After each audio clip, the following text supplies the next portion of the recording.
Hello and welcome to this week's edition of the Back Nine Report. I'm happy to be joined by my good friend and chief editor of the Indiana Golf Journal, Mike May. Mike, what's going on, man? Well, we've got the Monday after the Masters feeling. It was great drama, and we're going to talk about it. Can't wait till next year.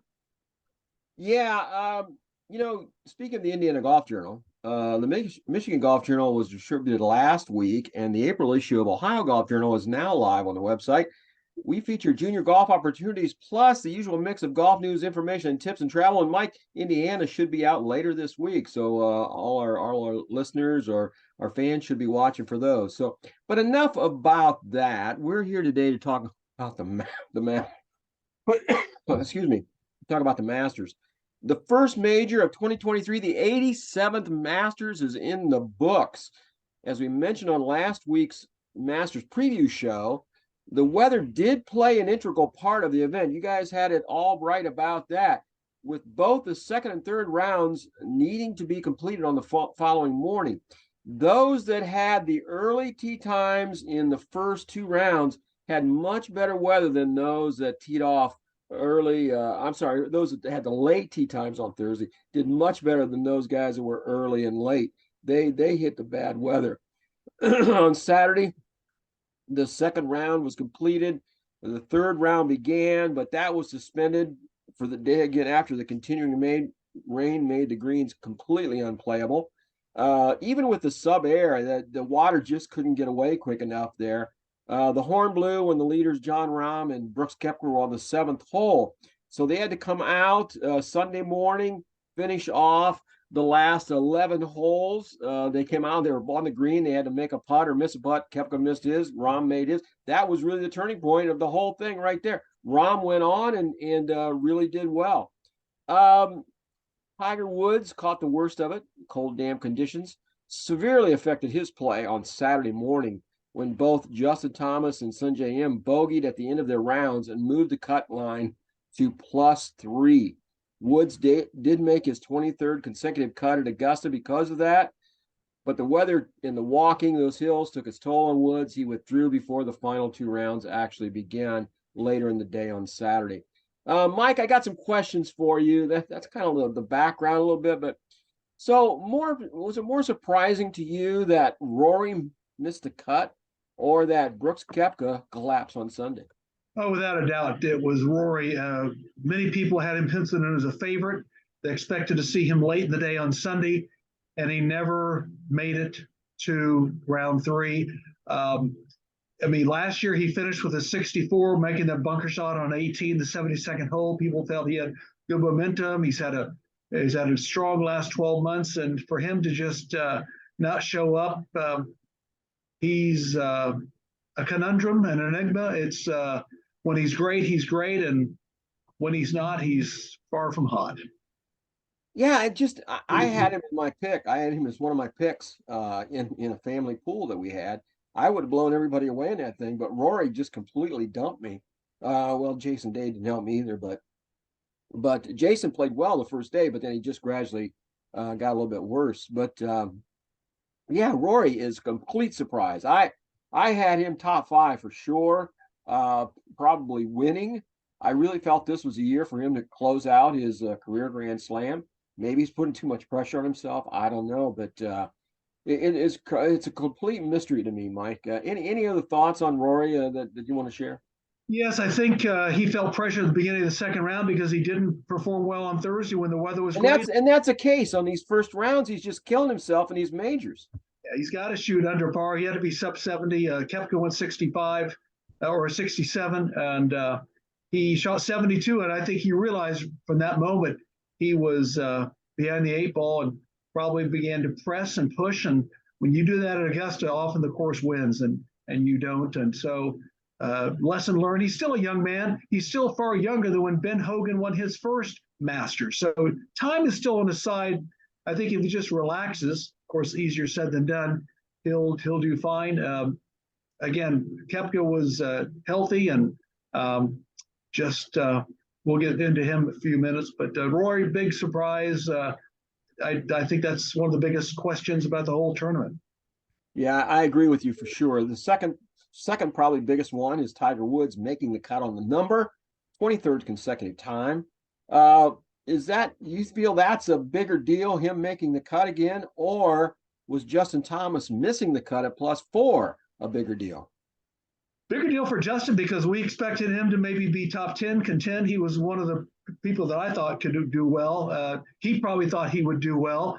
He just happened to catch some bad weather at the end of the second round, finished bogey, double bogey. And not only did he get Tiger into the mix, but he fell out of the mix. And I think you just got to chalk it down to one of those things. I think it'll be less of a mental hurdle for JT moving forward than for Rory. But all credit to Tiger for just persevering despite finishing bogey, finished +3, and he got in, but just the weekend weather was too much for him. Mike, continuing on a little bit with Tiger, what do you see the future holding for Tiger? Is he going to continue to keep trying to give this thing a go? I mean, it really hurts to watch him. I think he'll continue to make it a go. It's just when the weather does not cooperate and it becomes a tough slog, whether it's too cold or too wet, then he really suffers. If he has decent weather, he's got a chance. And again, he did better than some players like Rory and JT. Even with a bad leg, he made the cut. So yeah, and he was in really good shape. I mean, through like 15 or something like that, he was only like one over, but he was in the worst of the weather. Excuse me. And 17 and 18 really got him. This may be an odd thought, but when it comes to the Augusta, Tiger knows the course so well. I think he used up energy just in the practice rounds when Fred Couple said he was striping it. It was like, save that, put that money in the tank, take a casual stroll around the course. I mean, it'd be great if you could just jump in a cart and ride around the course in practice rounds just to look at it, hit some chips and putts, but don't be out there playing 18 holes. He's only got so much energy and gas in the tank. Don't use it up on Tuesday when you need it on Thursday. One of the really big stories last weekend was this amateur out of TCU, the 2022 amateur champion, Sam Bennett, fired 68-68 in the first two rounds. That just doesn't happen. He started off, what, birdie eagle, something like that on Thursday. That just doesn't happen. He was playing with defending champ Scotty Scheffler, number 5 in the world, Max Homa, and he beat them both. Ultimately finished T16. Pretty impressive stuff for a young guy. Amazing. Sam Bennett, who? That was the question at the beginning of the tournament. We all know who Sam Bennett is now. He's meant to be back at Texas A&M, carrying his bag, playing 36 holes in some type of Lone Star Invitational event. So just an example of how these young players are showing up ready to play. Even as amateurs, they're ready to contend. And his future, as long as he remains healthy, he looks pretty strong and promising. And he just barely missed automatically qualifying for next year. I think he needed to finish top 12. He finished 16th, but I'm sure we'll see him at Augusta National next year. If not them, definitely in 25. Yeah, these kids coming out of college, they have AJG experience behind them in college, and he's had 5 years of college now, so he's done. But most recently we've seen Matt Wolff, Colin Morikawa, and Victor Hovland jump right from college ranks and be successful immediately on the PGA Tour. It appears that Mr. Bennett is also ready to go. Next big story, Mike. Nobody saw this one coming. Maybe you did. I don't, but I sure didn't. Phil Mickelson has been universally castigated for his part in helping the LIV pull players from the PGA Tour.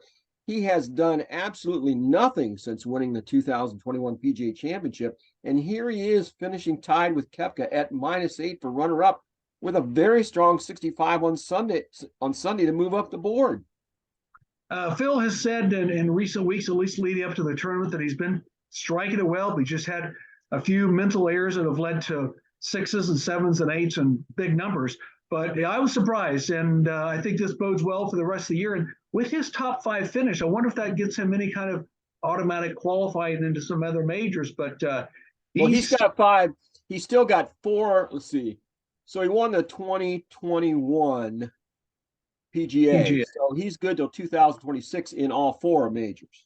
Right. So he looked fitter than I've seen him in years. Really thin. Yeah. Young, he took care of that beard. And I think he was playing loose and fancy free. No one was watching him. And the finishes with tied best round of the tournament, beat Koepka by 10 shots in the fourth day and finished second. Oh my gosh. I mean, he had some bogeys in the third round that could have been pars, and we could have had a playoff with Rahm and Mickelson. Wouldn't that have been something? It just blows my mind that he turned that around and looked really good. So let's talk about some other people a little bit. Spieth continued his inconsistent play. He had the most birdies in the field, but errant drives and too many doubles and bogeys left him at T4. What do you think about Jordan Spieth? It was a typical Jordan day. Lots of birdies and a few spray drives. He doesn't let bogeys and doubles get in his way. He just comes right back. And again, he just probably is sitting there recounting probably at least 10 shots over the course of the last 4 days are like silly, silly, silly. He should be wearing a green jacket, in his opinion. So he'll come back strong and look for him to do well in the other majors, especially the British Open, which you can be, you can get those Seve Ballesteros, Jordan Spieth pars and still do well. I'm not sure how well he'll do at Oak Hill or at the U.S. Open at LA Country Club, but Jordan is back to where we've always known him to be, and he'll do well next year at the Masters. Let's talk about a couple young guys again. Cam Young and Victor Hovland both tied for seventh. Young just continues to play well in majors. Since turning professional, he has 3 top tens in majors in just 5 starts. Victor Hovland looked really good on Thursday, but couldn't keep up the pace. Finished T7. He is continually improving, and I see him winning majors and many more events in the future. I'm really high on Victor Hovland. Well, we spoke about Victor Hovland late last week on our show, and I thought he was someone who could easily contend, and he was sharp and didn't let the bogeys get in his way, and just kept coming back, and that perseverance, that bulldog mentality is going to bode well for the rest of the year and down the road. When I look at Hovland, I think of him and Schauffele and Morikawa in the same breath. They just are young guns who don't let the headlines players of Mickelson and Woods and Koepka and who else, Dustin Johnson, get in their way. They go for it. Yeah, we keep saying this, but the future of the PGA Tour is for sure bright. I mean, it's all these young guys. Here's something that's kind of sobering a little bit. We kind of hate to see this. Another young guy who's performed really well in majors, Will Zalatoris, had to withdraw due to his continuing back issues. His best finish this season is a tie for 4th at the Genesis Invitational, and he was kind of coming back. He did have to withdraw from the WGC Dell match play 2 weeks ago because of a stomach virus. And he lost 7 pounds, and he didn't have those to lose. He's a skinny little guy to begin with. It was announced today that Zalatoris underwent microsurgery on his back and is going to miss the rest of this year, Mike. What a shame. Awful. Young talent. The golf swing is not a natural body movement, and it puts a lot of stress on the back, and he seems to be suffering more than the average bear. An exciting player, is contended in some majors. Let's hope he heals quickly and can get back and swing that golf club. There have been players in the past like Trevino and Jerry Hurd, going back a few years, who've had back issues, who've come back, and let's hope he's young enough and strong enough and has the fighting spirit to get back to where he needs to be. Mike, I'm going to go over my final thoughts, and I'm going to turn it over to you for yours. But a couple of thoughts. With 3 of the top 6 spots held by LIV players, Koepka, Phil, and Patrick Reed, it becomes more important for the official World Golf Ranking to start granting world ranking points to the LIV guys. They are some of the best players around, and they need to be able to get into these majors. And so that's going to become more and more important as we go through this year for sure. Secondly, I never expected Koepka to fall back like he did on Sunday. I expected a classic duel between he and Rahm in the final round, but Brooks just couldn't get it going on Sunday. He kept putting it in spots that you just cannot do at Augusta. He was constantly scrambling. His iron game was not good. The last 2 days, Rahm didn't really play that great. He played okay, just played solid. Koepka just played really bad. So Rahm jumps back over Rory and Scheffler for the number one spot in the world golf ranking. And then Rahm, along with Scheffler and Roy, are the best golfers on the planet without a question. I look for them to continue to swap the number one spot on the OWGR rankings back and forth all year long. Mike, what's your parting thoughts on the Masters? I totally agree with you on the official world golf rankings. Mickelson, Koepka, Reed, who are all live guys who have dropped dramatically on the. At least they'll pick up some official world golf ranking points from playing well at Augusta. I'm not sure how high they'll go. So that ranking system, which used to have great credibility, has none at all because there's too many great players omitted from the list. Scheffler, you mentioned he, as much as Spieth, is probably second guessing what could have been, what should have been, but wasn't. He was just not on. It just wasn't happening for him. And you take a shot per nine, which I know is a lot, but for him, he can probably go back in 3 or 4 holes every set of 9 holes the last 72. Go, oh, made a mistake here, made a mistake here. That could have been rectified. Koepka, when he's healthy, again, he won the previous week in Orlando, which meant he was physically healthy. He's physically healthy, he's mentally healthy. But his post-round interview with CBS, I thought, was revealing. We're talking about inches in some respects. That shot on 9 that stayed high, that should have gone low, would have been a gimme. His lip out on 2, that was we're talking a centimeter difference would have made the difference between that going in and going out. And that mentally, I think, would have put him in a better spot. Though the tee shot on 1, the 3 wood that he took, that he tugged it left, was a little bit of a concern, but his attitude was strong. That thing went so far left, he was in the middle of 9. I've never seen anybody do that. Never.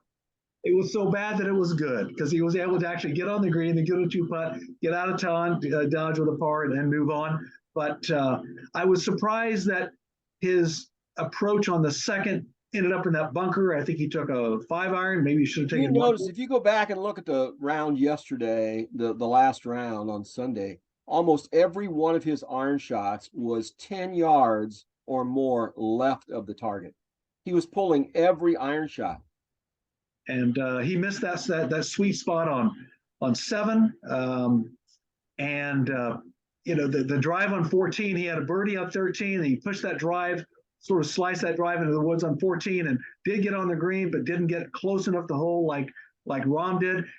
His birdie putt at 13 barely crawled in. I mean, you could see him going, what do I have to do to get a birdie? It went in, and then 14 was a bogey, 15 was a birdie, 16 was a birdie, and he wasn't sharp. He wasn't playing badly. He just wasn't. He played so well on Thursday and Friday. I thought, man, he's got this locked. He's in a groove. He's coming off a win. He's good to go. Maybe, and the play was really slow yesterday. It was unbelievable. They were weighted on every shot. Rahm and Koepka had to wait on every shot.